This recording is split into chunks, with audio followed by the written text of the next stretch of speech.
歯をね実際にこれで磨いてみました。その結果ちょっとね分かったことがいくつかありますので言っていきたいと思います。ですね、まず初めての方ね、初めてこの電動歯ブラシを利用する方にとってはですね、くすぐったく感じたりするかもしれませんね。それからですね、僕これが壊れてて、これが壊れたと思ってこれをオーダーする間は、このポケットドルツね、ポケットドルツ使ってたんですけど、その間これ自体も振動するんですけど、手を動かしてくださいっていうタイプの、ものになるので、僕手をねこうやって歯磨きの時動かしてたんですね。でその時と比べるとやっぱりねこれとかこれとかはね当てるだけでいいので、手はこうやって動かさなくていいんですね。なのでなんかねちょっとこれに慣れてしまってたので、新しい方で磨いてるとちょっとね手をちょっと動かしたくなる衝動に駆られますが、ほんとね手を動かさないとねすごい楽だっていうのがまた再確認できたところですね。それからこの古いね10年ぐらい前のモデル、これねその当時多分1万5,000円以上した一番上のモデルだったと思うんですけど、それと比べての違いですね。こっちはもう今の一番最新のエントリーモデルですけど、やっぱりねちょっと違いがありました。まずスイッチをして磨き始めてすぐ分かったのが、モーターの音がね結構こっちの方が甲高いですね。こっちはねそんなにね甲高くなかったような気がするんですけど、結構ねなんかね甲高い感じがしました。それからですね、最初は左側のこの極細毛で歯を磨き始めたんですが、これがね意外にすごく柔らかい、ブラシがすごく柔らかくて歯にも優しく、かつ歯茎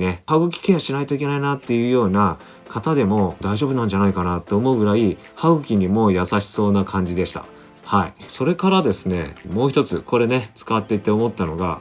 こっちに比べるとちょっとね軽い感じがしましたね。はい。軽いからなんか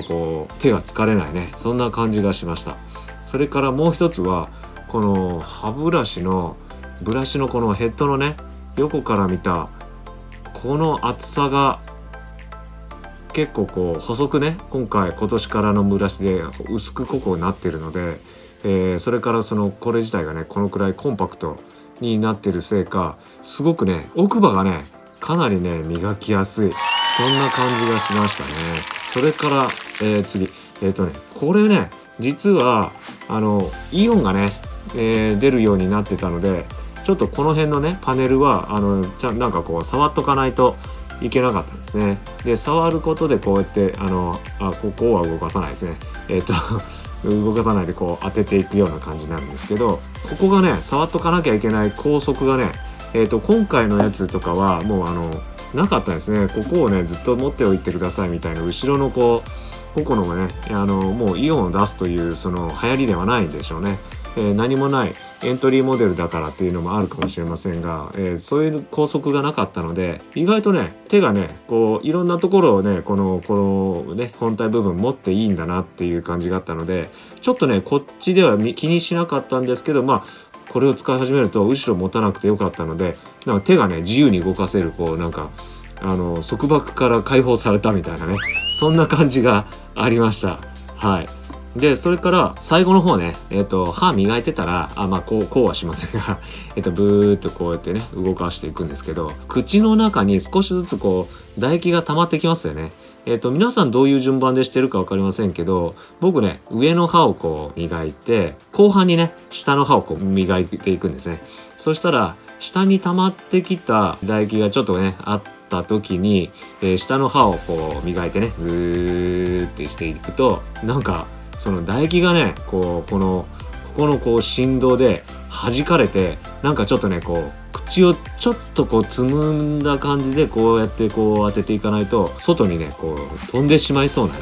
そんな勢いのねいい感じがしました。それだけしっかりとね小刻みに動いてくれて、磨いてくれてるんだなっていうのも感じることができました。はい。それからですね、最後にこのブラシのね2種類両方ともちょっと今回使ってみました。でこっちを最初に使ってなかなかいい感触で、その次にこっちのねブラシを使ってみてびっくりしたのが、このノーマルモードとソフトモードってこう選べるんですけど、こっちのね最初に使った方がノーマルモードで全然 OK、 優しくね、いろんなところをね磨いてくれる感じがしましたけど、ノーマルモードのままねこっちのね、この何ですか、このフラットなね歯ブラシの方を使うとね、もうねすごい激しい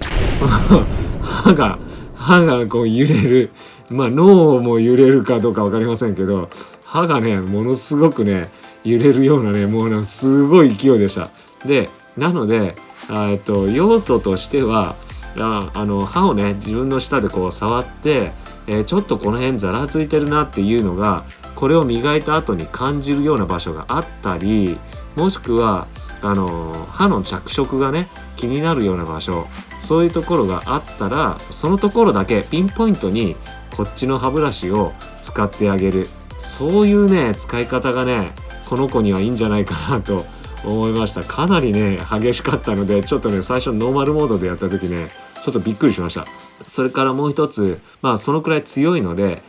歯茎をケアしたいなっていうような方にとってはちょっと強すぎなので、やっぱりそういう方にはこっちのね柔らかい極細毛の歯ブラシを使うか、もしくはこっちでねすることはあんまりお推奨しないですけど、ソフトモードならもしかしたらそうですね、歯茎がちょっと気になる方はもうこっちはね推奨しませんねできればこっちで歯磨き、それから歯茎のケア、両方ともこっちでするのがいいかなと思います。本当に歯の表面でざらつきや着色が気になるところだけこっちっていうような感じがね、本当ねいい使い方だなというふうに私は感じました。はい。それからもう一つ今ちょっと思ったんですけど、この子ね上向きますね。わかります？こっちなんか横向いてません今ね。こうならないじゃないですか、こうね、ほらねここねラウンドしてるからこっち向きにね維持できずにポロンってこうなりますが、この子ねこう優秀じゃないですか。こんなすごい、なんでかっていうとここにねポッチがなんか2個ついてるんですよ。これ何のポッチかなと思ってたら、こっちついてないですけど何のポッチかなと思ったら、こうやって置いたらこうねゴロンってこうならないってことは、ここの先に歯ブラシがこうついててもこうゴロンってなったら、こうなんか歯ブラシのこの先がねここついてたら、こう歯ブラシが地面に床についてなったりしたらなんか気持ち悪いじゃないですかね。だから必ずこうやって置いた時に歯ブラシのこの先がねこうちゃんとこう上を向いてね清潔感をね保てるような感じのためにこれポチついてるんじゃないですかね。これなんかすごく日本人らしいというかね、すごいこのほんと小さなものですけど、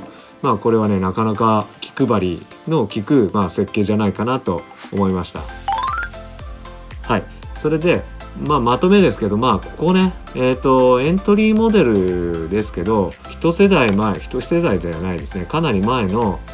一番トップグレードの1万5000円以上したもの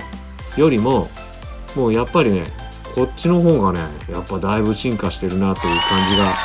しました。はい。なので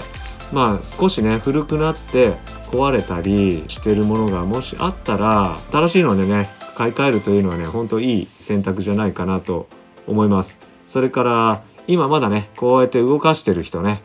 それが悪いっていうわけじゃないですよね。こうやって動かしてるような方もエントリーモデルであれば、確かねこれね僕が買った時ね8500円ぐらいで購入できたので、本当ねもうこれで十分、今の最新のトップグレードは使ってないので、それとね比較してないから何とも言えませんが、このねここのモードが結構たくさん増えるというのと、こっち側いろいろモードがここあるんですけど、あんまりね結局使わなくてもうずっとパワフルモードで使ってたんですね。というふうなことを考えると、ズボラな人は、僕みたいにズボラな人はもうエントリーモデルで十分ね。ちょっとだけ上の方のグレードになったら叩きモードっていうのが入るので、そのモードをちょっと使ったことがないのでしっかりはこう比較できませんが、もうねこれで今のところ十分な感じがしましたので、まだこうやって動かしててステップアップしてなんかこう電動歯ブラシ買ってみたいなっていう方は、これねエントリーモデルでも十分だと思います。はい、今回ねこの昔のモデルの、トップグレードのものと、その間に、壊れた後に使ってたこのポケットドルツの比較、このエントリーモデルのドルツパナソニックの EWDL36 の紹介でした。はい、それではですね、今日はここまでになります。ご視聴ありがとうございました。バイバイ。